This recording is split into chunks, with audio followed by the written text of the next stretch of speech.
Hola a todos y todas, bienvenidas a otro lado B. Una segunda parte tenemos. Me encanta esto de la segunda parte, continuar, porque hay temáticas que salen, que, que, que dan para profundizar y seguir. Así que bienvenido, Diego. Te voy a pedir de nuevo que te presentes para que podamos Bueno, seguir este espacio. Muchas gracias. Otra vez a por... vos, gracias, muchas gracias a vos. Estamos en esta segunda edición. Sigo siendo Diego Rodríguez Duca y parece que sigo siendo psicoanalista y escritor.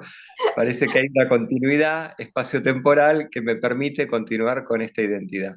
O lo que, como decíamos el otro día, recortamos como identidad. Pero bueno, vamos a ver si es verdad que sigo siendo el mismo. Vamos a ponerlo a prueba hoy. Buenísimo, me parece muy atinada la presentación, porque esto de me parece que sigo siendo el mismo o no, me parece una buena pregunta y un buen comienzo para esta segunda parte eh, este título que apareció en ese primer encuentro, que es Vacíos y modos de intervención, cuando apareció esto de, bueno, a ver, concretamente, cómo se aborda, ¿no? Y apareció el tema, esto del vacío. A mí me quedó mucho de la otra charla el vacío y lo innombrable, ¿no? ¿De qué estamos hablando cuando hablamos de estos términos en el psicoanálisis, ¿no? Bueno, aprovechando el comienzo, digamos, de ir en contra de la identidad, como decíamos el otro día, como concepto cerrado, ¿no? Si nosotros incorporamos el vacío como, no como concepto, sino como fenómeno, porque después uno conceptualiza y un poco que el concepto mata al fenómeno, porque el fenómeno es inabarcable. Hay que estar, digamos, prudentes en este sentido, de entender que todo lo que uno después teoriza, lee, estudia, va a ser algo que dé cuenta un poquito del fenómeno que es enorme y que siempre tiene misterio, y que eso es lo poético también, no es un problema el misterio es lo bello, bien, es lo que da margen de libertad, porque el misterio tiene un punto de vacío, y el vacío es eso que nosotros podemos pensar como lo inabarcable. Bien. De algún modo, como decíamos el otro día, la identidad es un sistema cerrado. Cuando uno lo abre y lo deconstruye, se da cuenta que en realidad es una imposibilidad lógica cerrar algo. Nosotros lo hacemos arbitrariamente, casi caprichosamente, pero en realidad no se puede, no hay modo. Si uno se pone a tratar de armar una disquisición sobre la definición de alguien, no hay modo de cerrarlo. Todo el tiempo está el enigma, la imposibilidad lógica, el vacío, lo inacabado. Eso es inherente a la condición humana.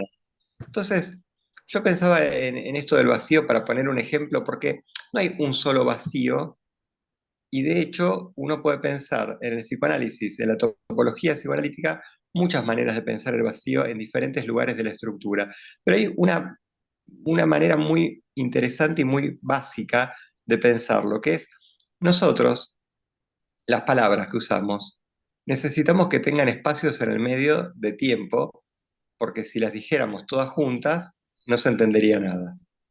Bien. O sea, hay intersticio, ¿no? Ese es un primer vacío, por decirlo de algún modo. Necesitamos del vacío para que el sonido se dé, si no es ruido. La posibilidad de que el ruido pase a ser sonido, sea voz o música, es que haya justamente vacío. Espacios. Espacios, exacto. Espacios de esa nada, o por lo menos, bueno, después habría que diferenciar lo vacuo de la nada, ¿no? Porque la nada en Occidente se antepone al algo, o sea, es como que falta algo que había. Lo vacuo es vacío sin que haya presencia anterior. Entonces, en realidad en psicoanálisis hablamos más de lo vacuo que del vacío en general, ¿no? Hay más materialidad o inmaterialidad de lo vacuo y menos vacío. El vacío se da más cuando justamente hubo algo y deja de haberlo, cuando algo falta, y lo vacuo es cuando algo constitutivamente necesita eso de lo que no puede estar nunca nombrado como algo. Lo Bien, que no... esto, perdón que te corte, eso que nunca puede ser nombrado, eso, para ponerle algún, eso, eh, ¿cómo se traduce o cómo se vive? Porque lo nombramos desde un lugar abstracto. ¿Vos crees que la mente puede mínimamente abarcar o acercarse a ese concepto, se puede Al ser concepto creo que no, me parece que el concepto es un problema porque uno va entendiendo algo que de última tiene un origen de palabras, un relato, y eso nos aleja. Me parece que se puede sentir, digo, que se puede habitar eso. Cuando, habitar, habitar, me gusta eso, habitar. Sí, sí. esa palabra es linda, ¿no? Sí, porque digo, la intervención psicoanalítica apunta a que el inconsciente reaccione. O sea, no, Sí, la explicación, a ver, obviamente uno en el consultorio explica cosas, construye. Desde ya, no hay un solo modo de intervenir y varios de los modos son todos necesarios al mismo tiempo. Pero el verdadero punto de curar a alguien, es cuando el inconsciente reacciona. Quiero hacer un pequeño paréntesis. Se habla mucho de que la gente elige, ¿no? Por ejemplo, que se elige el género sexual, ¿no? Eligió ser gay, eligió ser trans. Esto es una falacia, porque en realidad cuando se dice que el sujeto elige, es el sujeto del inconsciente. Nadie elige que lo excita. No total. hay una persona que elija eso. Eso es una imprecisión teórica, ¿bien? Que acusa a la gente, porque después queda acusada de que en realidad eligió algo que no sabe ni por qué lo siente o por qué le pasa. Digo, acusatorio porque también se empieza a decir que la gente elige el síntoma o elige estar angustiada o elige boicotearse. Es una barbaridad. Horror. Bien, nadie elige eso. O sea, no, la gente se ve llevada por su inconsciente a lugares que el inconsciente elige, no el yo consciente, no la persona de la conciencia, sino el inconsciente. Bueno, del mismo modo, el inconsciente, cuando uno en análisis, en la terapia, lo hace reaccionar, es como si el inconsciente pudiera tener la oportunidad de elegir otra cosa. Qué bueno, pero ahora, muy bien eso. Quiero como, pues me parece poner acento. Es como si fuera que el inconsciente puede elegir otra cosa. Me parece que poner acento ahí tal cual, tal cual. Ponemos un ejemplo, vamos a poner un ejemplo. Sí, sí, Un ejemplo muy... los ejemplos que voy a poner son ejemplos totalmente desfigurados y totalmente cambiados de pacientes, ¿bien? sí. Pero modificados lo suficiente como para que nadie pueda ubicar de quién se trata si es que esto fuera posible. Y de hecho son viñetas clínicas que se repiten en muchos pacientes a lo largo de los años, ¿no? Que son muy parecidas unas a otras, todas tienen diferencia, pero son muy parecidas vamos a hablar de un paciente, no vamos a decir si es hombre o mujer, porque no interesa el ejemplo, que tuvo una violación cuando era adolescente. Esta situación obviamente le generó una situación traumática, una dificultad elaborativa, algo que nunca terminó de poder entender por qué le pasó, cómo le pasó, y pasando por ciertas terapias que inclusive lo culpabilizaban, ¿no? Como, bueno, pero ¿por qué te quedaste? ¿Pero por qué no hiciste tal cosa? Esta cosa de empezar a interrogar al otro de por qué no hizo tal o cual cosa, cuando claramente si alguien no hizo otra cosa es porque no pudo. Bien. Y muchas veces la gente que pregunta es porque se angustia y quiere pensar que en realidad había una salida al problema, que por ahí no la hay y no soporta pensar que a veces hay cosas que no tienen salida, por lo menos momentánea. Bien. Este paciente, bueno, queda obviamente en el análisis intentando elaborar esta situación, entre otras, y se encuentra con una estafa económica en donde, bueno, hay un producto que le venden suntuoso, muy caro, lo estafan. Lo que empieza a remitir este paciente sin darse cuenta es alusiones a la violación. O sea, me rompieron el culo, me dejaron preso, me secuestraron. Empieza a usar, digamos, sinónimos que aluden más a la situación de abuso que a la situación de estafa. Bien, ¿esto qué significa? Esto es una repetición con la salvedad de que teníamos la vez pasada, de que lo que se repite no es a la letra, no es tal cual, sino es una metáfora, es algo parecido. Es una repetición que se le arma a él de la situación de abuso, no como estafa, sino como abuso, como violación.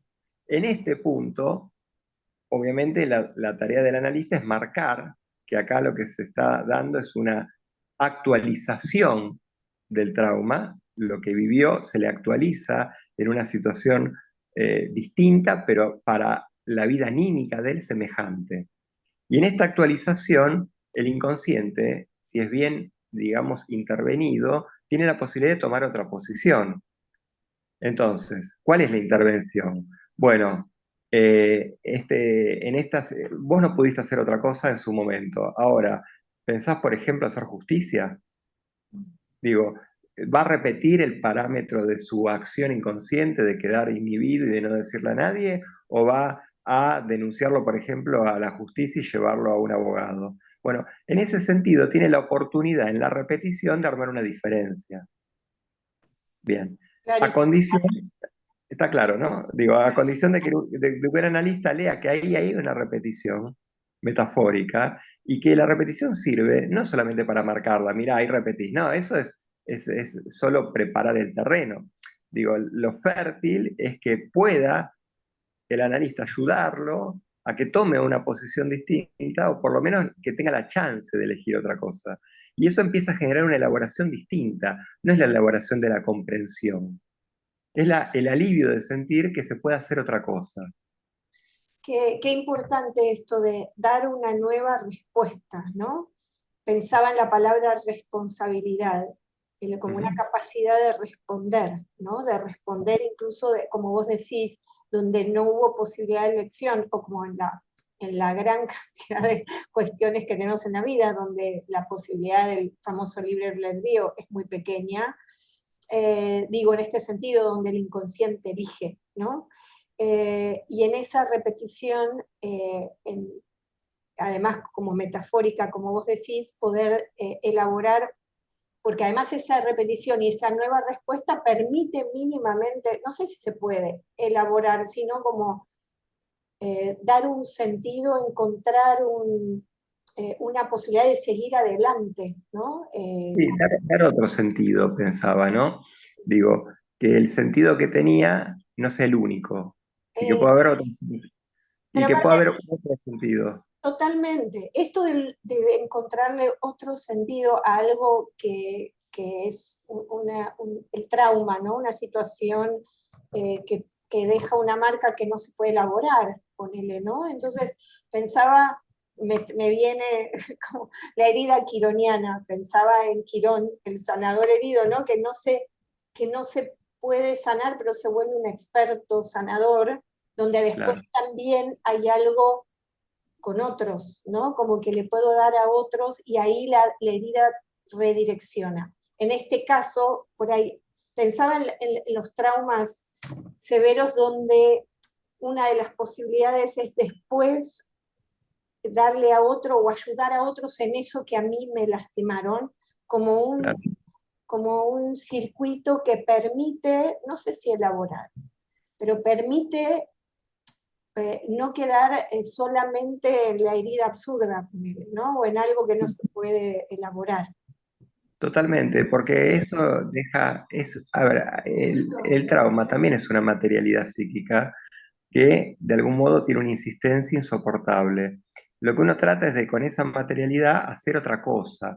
Digo, de acá de lo que se trata no es de tirar lo que no sirve, porque tampoco no se puede, no hay modo.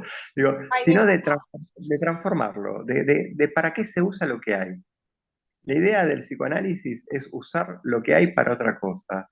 Por ejemplo, como decís vos, para curar, ¿no? Digo, esa es una posibilidad, porque también es un acto de reivindicación y de justicia.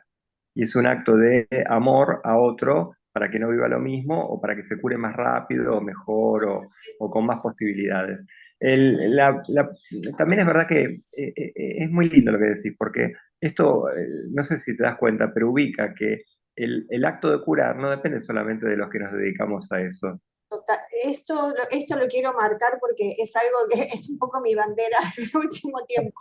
Eh, es lo que estoy sintiendo a lo largo de los años, ¿no? Que a veces siento que en la especialización de los que acompañamos procesos de diferentes maneras y abordajes y sobre todo el psicoanálisis que fue acá es como en Buenos Aires, ¿no? Como, fue como siempre muy importante y maravilloso, pero hay algo de, no hace falta que seamos especialistas para ser Claro, empático y acompañar a otro, más allá de que después vayas a terapia, pero digo, hay algo, es como si nos hubiéramos desautorizado a, no, esto solo está muy bien, vamos a la terapia y obviamente nada cambia, nada puede tomar ese lugar, reemplazar ese lugar, pero digo, es como algo como si después nos dejamos solos en un montón de circunstancias donde, ¿por qué no acompañarnos desde una humanidad, con derecho a, sí, cómo no voy eh, a saber acompañarte, ¿no? Como esto hay algo que siento que se quedó como inhibido, como que nos dejamos solos ahí. Eh, Totalmente, eso es parte de la cultura actual, global, en donde, bueno, en la historia de la humanidad o se le da más protagonismo al grupo y más derecho, inclusive legal, establecido por las leyes, a los grupos humanos o más derecho al individuo por sobre el grupo. En realidad no hay, no sé si hay izquierda o derecha, lo que hay es sistemas políticos que digamos, ponen el eje en que el individuo tiene más derecho que el grupo y sistemas políticos que ponen el eje en que el grupo tiene más derecho que el individuo. Bien, la historia de la humanidad es así, no creo que sea necesariamente la del siglo XX. O sea, y ahí se juega de algún modo la diferencia en la repartición de la riqueza, en si la salud y la educación y la cultura es pública o privada, en si los sujetos se la deben arreglar por sí solos o el Estado interviene. Todas las formas que hay, desde los reinados, desde los emperadores, todas responden más o menos a esa lógica. Totalmente. Como que hay algo de esta dinámica que se repite y está, ¿no? Como si no hubiera una resolución ahí, ¿no? De que estar en esto del derecho individual, ¿no? O, bueno, ahora que entramos en una, pensaba astrológicamente, ¿no? Algo de lo grupal, de lo acuariano, donde se puede empezar a poner más todavía más el foco en esto, ¿no? Donde de pronto, sí, sí, sí, mis derechos, mi, y de pronto nos dimos cuenta que lo que pasa en China nos va a afectar y que, no, Claro, que hasta dónde es el mío, yo, mis derechos. Y lo digo como un signo de pregunta, ¿eh? No declarando nada, pero digo, ¿hasta dónde es mi yo? Acá yo con mi territorio, mis deseos, y cómo eso afecta todo el tiempo, todas las decisiones nos afectan. Entonces, bueno, esto creo que se va a poner mucho más de manifiesto en los tiempos, como ya se viene viendo, se va a ir acentuando, digamos. sí, hay un punto que es muy importante a tener en cuenta y evaluar, que el carácter individualista se ve acrecentado por un mecanismo de defensa frente a la agresión externa, y hay mucha agresión externa, con lo cual en realidad los momentos de mayor agresión generan el sálvese quien pueda, y pocas veces generan el cuidarse en grupo, pero si se cuidan en grupo son grupos contra otros grupos, Total, entonces no deja de ser un mecanismo defensivo. Con lo total. cual, que la humanidad llegue a una posición superadora de esto implicaría una necesaria baja de la agresividad. Porque el mecanismo de defensa, como decíamos, también es inconsciente, no es que alguien elige, me voy a poner paranoico. Hoy a la mañana tomo un mate, dos criollitas y me pongo paranoico. No es, no es una posibilidad lógica, ¿no? Es el punto en donde, bueno, las culturas se empiezan a volver hostiles, y de hecho pasó básicamente con todas, ¿no? Que en algún momento viraron a la hostilidad, por lo que fuere, y generaron este punto defensivo en la gente. Hay países que se arman, que parecen mejor armados, pero en realidad sostienen un enemigo externo. Entonces la cohesión que tienen es porque el enemigo es otro pueblo u otra religión, o en Como Argentina que... como una necesidad, perdón, como una necesidad de que hay, tiene que haber algo ahí afuera a quien oponerse para yo tener una identidad clara, definida y separada, donde hay algo ahí afuera que es lo distinto que tiene que estar, que es lo malo, ¿no? Digo, como si no hubiera otra, no pudieran coexistir, bueno, las diferencias y poder habitar todos en las diferencias, ¿no? Que suena como una, no sé, como un lugar y muy idealizado, pero como si nosotros internamente, yo pensaba, volviendo a lo personal, somos eh, un caos de un montón de personajes, impulsos y digo, ya de por sí en nosotros, si nos podemos observar, digo, no es raro que haya eso ahí afuera. Totalmente, Siendo pero honestos. totalmente. Y de hecho, el laburo, a ver, o nos une el amor o nos une el espanto. Digo, el laburo del psicoanálisis empieza para el que no se analizó nunca, empieza por ingresar a la idea, sentir en realidad que la realidad es psíquica, o sea que para todos es distinta. Bien, si un paciente o alguien en el lugar del paciente puede, digamos, sentir que su lectura del mundo, su lectura es distinta a todas las demás, se destrona la idea de que hay una verdad. Y si no hay una verdad, no hay nadie mejor ni peor que otro, ni hay nadie que pueda enarbolar la razón como algo que sostenga el poder. No hay poder sobre nadie. Y si no hay poder sobre nadie y somos todos iguales, está la posibilidad de que el otro pueda ser piadoso con uno y uno con el otro. Y la piedad es un ejercicio que no tiene que ver con la lástima, que la lástima tiene algo de superioridad sobre el otro. La piedad tiene que ver con entender eso, que estamos todos en la misma mortalidad. Entonces, ¿qué es la realidad psíquica? Quiero poner un ejemplo de parejas, si me permitís, que llegan mucho, ¿no? La pareja es ese lugar ideal para hacer quilombo.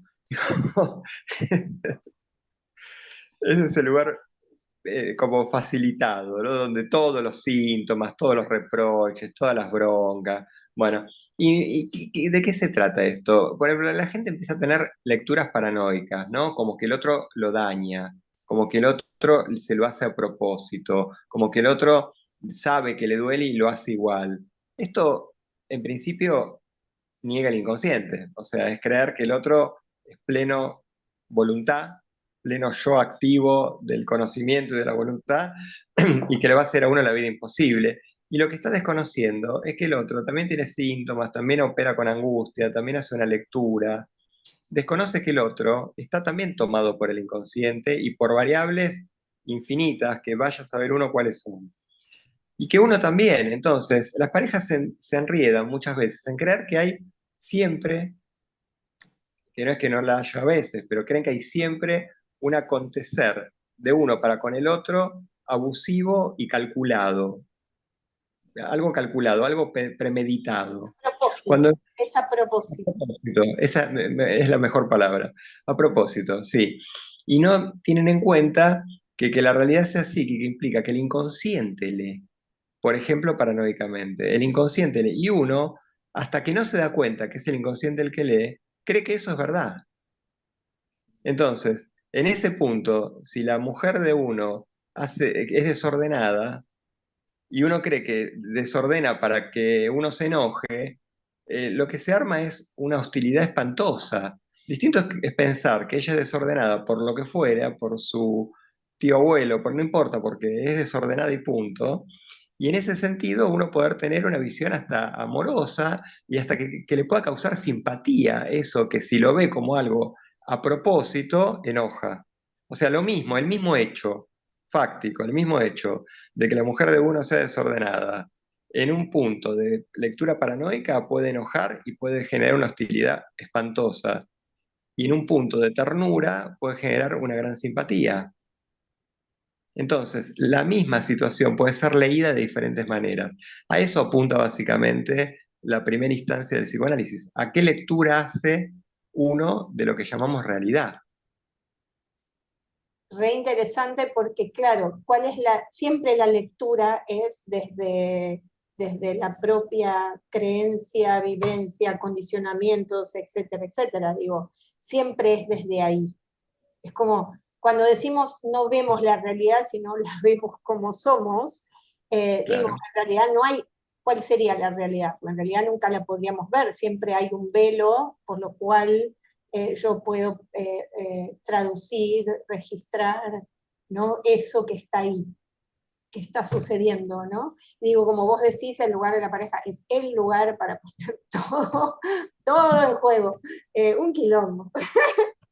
Este, ahora, eh, ¿hasta dónde vos en tu experiencia como psicoanalista crees o ves que se pueden retirar, ponele, las proyecciones que uno hace incansablemente, este, bueno, los vínculos con mucha intimidad, cercanos, los vínculos familiares mucho más, son mucho más complejos, ¿no? Pero Claro, ¿hasta claro. dónde? Porque a mí me parece que cuando uno puede retirar esa proyección y responsabilizarse, hacerse cargo, ¿no? Decir, poder observar, reflexionar, ¿no? Hacerse cargo. Obviamente pasa otra cosa en el vínculo, obviamente es muy diferente, pero ¿hasta dónde uno puede ir retirando las proyecciones? Porque siempre hay algo que se va a seguir proyectando, ¿no? A ver, sí, pero vamos a hacer una salvedad. Se pueden retirar muchísimo esas proyecciones, o como decimos los lacanianos, la transferencia del objeto, que es lo mismo básicamente, pero bueno, hay una diferencia teórica sutil. Se pueden retirar muchísimo, y las que no se retiran se pueden leer a tiempo. Entonces, que uno esté advertido del propio fantasma, de la propia lectura, hace que en el momento en que uno dice, uy, me enojé porque ahí se da cuenta, esto es de la lectura de mi análisis, esto es lo que vengo laburando, esto es de donde tiendo a caer. Y ahí retraer la lectura y reemplazarla por otra. Porque digo, de lo que se trata en la libertad, ¿dónde está? En poder elegir la lectura. Totalmente, totalmente de acuerdo. Es por ahí. La libertad es poder elegir la lectura y la forma de ese momento, ¿no? Hacer un pequeño movimiento. Es como en el momento crítico que decís, otra vez estoy tomada con esto, Bueno, en ese momento hacer un movimiento, por más pequeño que sea, diferente. claro, Eh, porque aparte las parejas se sostienen en lo que uno podría pensar pareja síntoma. Hay como un encastre en donde hay una función inconsciente. Por ejemplo, hay un ejemplo que es muy fácil de graficar, que es cuando hay un fóbico en la pareja, ¿no? En general, el fóbico necesita lo que se llama acompañante contrafóbico, alguien que le sirva de garantía, ¿Qué de sería? que si Explicarle a la gente que sería un acompañante contrafóbico. bien, sería, a ver, un fóbico es alguien que tiene una restricción temerosa de la realidad, ¿no? Anticipa un encierro metafórico o real. Un encierro puede ser en un problema, en una situación metafórica, como puede ser un juicio, puede ser una enfermedad, puede ser literalmente cualquier cosa, o un lugar físicamente concreto, un ascensor, un avión, un colectivo, una muchedumbre. El fóbico, el acompañante contrafóbico sería esa persona que le garantiza al fóbico que la va a liberar o a sacar en caso de que quede encerrada. Bien. ¿Okay? Entonces, hay parejas que se Es un arman, acuerdo tácito. es un acuerdo tácito, inconsciente, que en realidad muchas veces arma las relaciones. Cuando uno encuentra esos encastres fantasmáticos, no se da cuenta y en realidad uno dice, ¿por qué se enamoró de una persona y no de otra? Bueno, no es solamente lo que uno supone, es también estas funciones psíquicas que arman suplencia con el otro, ¿no? Entonces, le sirve a una persona estar con un acompañante contrafóbico y al acompañante contrafóbico tal vez le sirve sentirse un héroe y sentirse muy importante y muy necesario porque si no tiene miedo que lo dejen. Entonces por ahí uno tiene fantasma de abandono y el fóbico lo calma porque está siempre pegado y el fóbico necesita la garantía del otro. Y eso, Encaja perfecto, encaja así. Como decís, es un encastre así perfecto. que dura lo que dura, o toda la vida o un tiempo. ¿Qué pasa con esto? Hay una diferencia enorme entre estabilidad y cura, ¿no? Bien, viene Eso esa diferencia, porque además te iba a preguntar qué es para vos la cura, ¿sí? A eso voy. Porque esos síntomas, digamos, que encastran pueden generar una estabilidad y una pareja puede vivir así eternamente en realidad, ¿no? Tal vez pueda vivir así toda la vida. O que en algún momento uno de los dos, bueno, se replantee algo, se analice, no le sirva y que de repente, por ejemplo, el fóbico se cure y el otro quede sintiendo que lo va a abandonar y que no sirve para nada y que va a quedar solo. Cuando eso pasa, la sensación es justamente de una gran hostilidad, porque el otro me está dejando, no está cumpliendo con el pacto, digamos, Muy bien cambió, ahí, pero esto para poder comprender, perdón que te corte, la no, hostilidad que genera que uno puede, por ahí no entiende por qué tanta hostilidad. Claro, el otro te rompió el pacto. Claro, Emerge algo de ese pacto tácito que no habíamos claro, nombrado. Claro. claro, Entonces, claro, no me como necesita más. odiarlo profundamente al otro. Claro, porque en realidad, ¿de qué se trata esto? De que si no hay un síntoma que encastre con el otro, lo que hay es compartir y amar. Y sostenerse en el amor y en el compartir, y no en la necesidad, es un paso enorme que nuestra cultura no prepara. No prepara. Nuestra cultura es utilitarista. Igual O voy, sea, estoy totalmente de acuerdo. Vas muy rápido y son un montón de conceptos maravillosos. perdón, perdón. No, voy por eso. O sea, esto que decís de estar en el amor, digamos, y esta cosa que nombraste, este término utilitarista. Esto es algo que es muy duro de ver. Digo, estar en el amor y ver hasta dónde somos utilitaristas, porque claro, si yo soy siempre buena, obviamente no voy a mirar esto, si yo soy buena. Ahora, si yo Claro, empiezo a mirar en los mecanismos, es muy duro ver hasta dónde nos usamos y hasta dónde somos útiles y el otro me es útil. Desarmar eso no solo necesita cierta valentía, sino cierto tolerar como algo de la incapacidad de amar, y es durísimo, digo, si una pareja puede tolerar, a mí me parece maravilloso poder llegar a esa madurez, digo, pero no es nada fácil, digo, en esta forma en la que vivimos. yo no sé si es difícil, lleva mucho trabajo, que Es, no es lo mismo, no es lo mismo, no me parece difícil necesariamente. Lo que pasa es que hay un bueno, salto en donde al curar el síntoma de cada uno, lo que queda es el despojo, no hay más utilidad, digamos, no se sirven más el uno. Y si no se sirven, pasa lo que a mí me parece que es lo bello, lo poético, que es lo que no sirve para nada. No hay algo más hermoso que lo que no sirve para nada. Es como la literatura. Yo soy escritor y me habían preguntado hace un tiempo, bueno, ¿para qué sirve la poesía? Para nada. Digo, pues si sirve para algo, seguro estamos haciendo un desastre. Entonces, totalmente, muy bueno.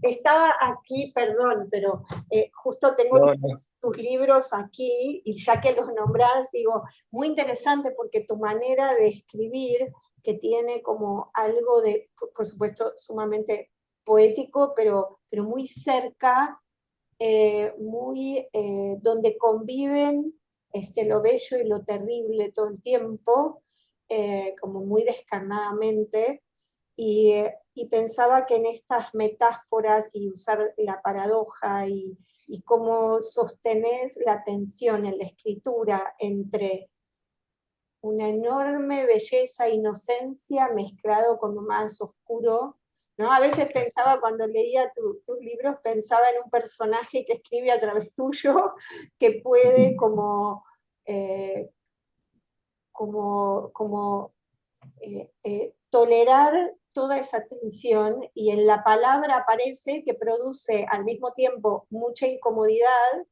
y a la vez como sentir esa inocencia todo junto, ¿no? Me parece que la poética que vos traes, pero además de una manera muy cercana, muy amable para Muy leer. cotidiano, ¿no? Hay algo de lo cotidiano en juego, no de la gran épica ni del gran suceso, sino de lo chiquito de todos los días, del micromomento, en donde se despierta y ese despiece que hago intenta, intenta hacer sentir, no solamente ubicar, hacer sentir esta disgregación de la que hablamos, esto de que somos un poquito de cada cosa, estamos armados por un montón de cositas. Y en ese sentido trato de no unificar, sino por el contrario, de sostener ese conflicto, ese caos. Pero no el conflicto en términos de tensión, el conflicto en términos de belleza, el caos como belleza. Digo, algo de la posibilidad de que eso sea así y no tenga que ser perfecto, pulcro, limpio, impecable.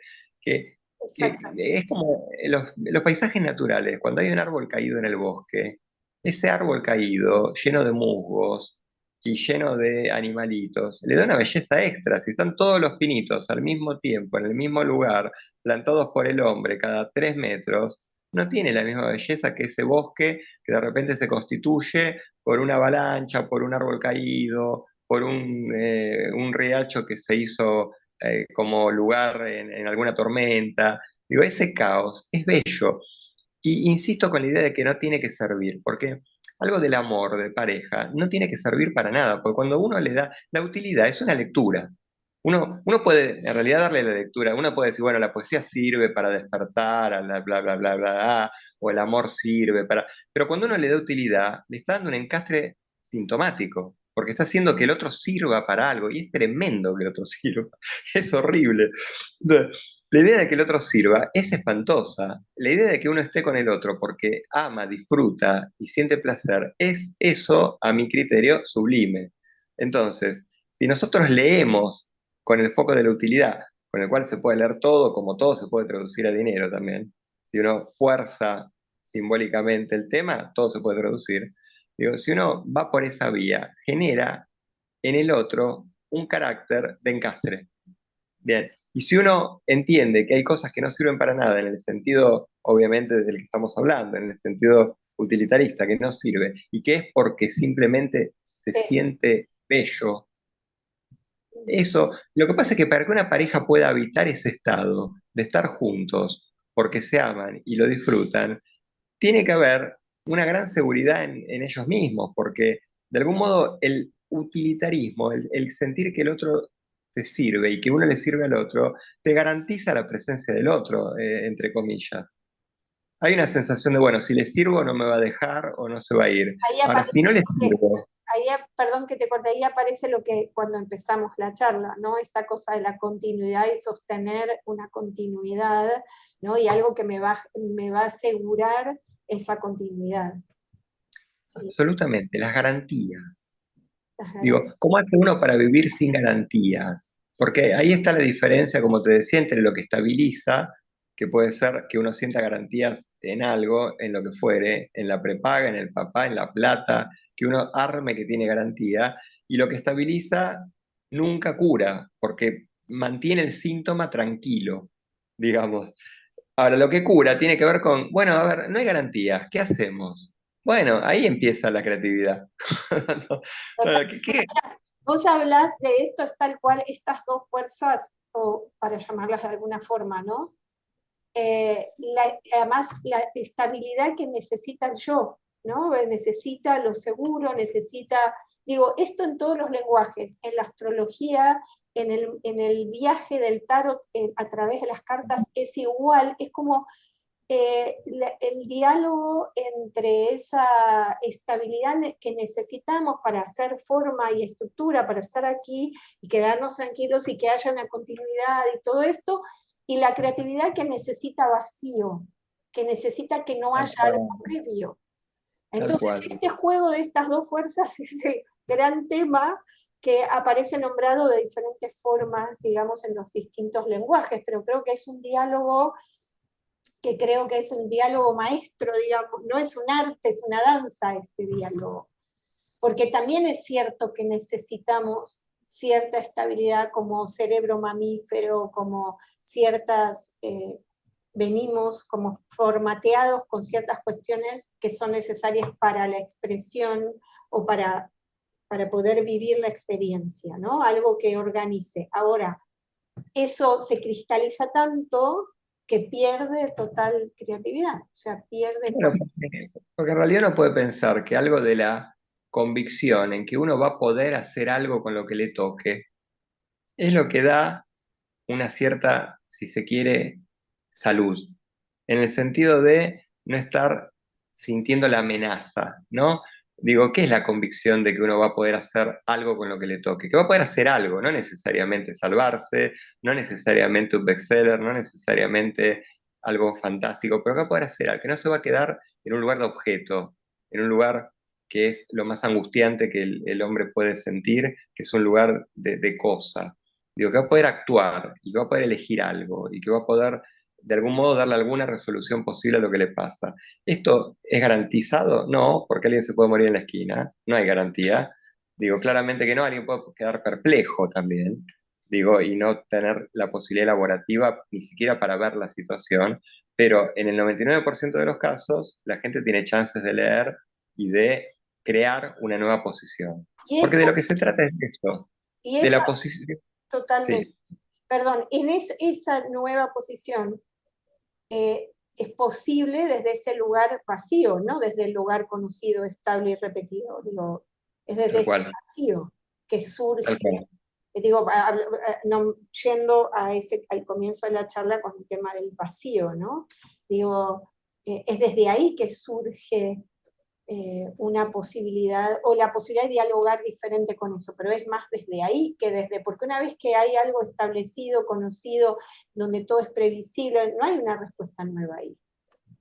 Absolutamente, tal cual lo decís vos, no hay respuesta nueva. Si no hay vacío, no hay chance de respuesta nueva. Lo que da el vacío es la posibilidad de que se reorganice todo lo que uno tiene de otro modo. Pero fíjate que en general siempre lo que queremos, o lo que en principio parece que los seres humanos queremos, es siempre lo que, sí, sostener esto que está bien, que es lindo, que me gusta y que esto se quede quietito así siempre porque así estoy contento.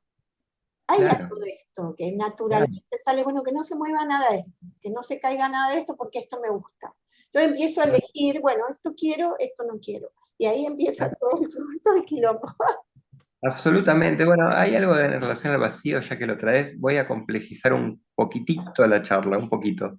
Hay un autor, un filósofo que tomaba Lacan, de los que hizo realmente marca en el siglo XX, que es Heidegger. Mm, Heidegger tiene una idea que él llama el Dasein. El Dasein sería traducido como ser ahí, como una especie de una rotura de la ontología clásica de que el ser es eterno y perfecto y ideal como el mundo platónico y que es en un momento puntual, es atravesado por el tiempo. Y para poner el ejemplo de esto, pone el ejemplo del alfarero que hace una vasija. Y lo que dice Heidegger es que el alfarero cuando fabrica la vasija está fabricando un espacio, no un objeto. O sea, da vuelta el concepto. ¿No? La gente vería un objeto, vería una vasija. Heidegger ve un espacio adentro. Entonces, el alfarero arma un borde que es el único acceso que uno tiene al vacío, el borde.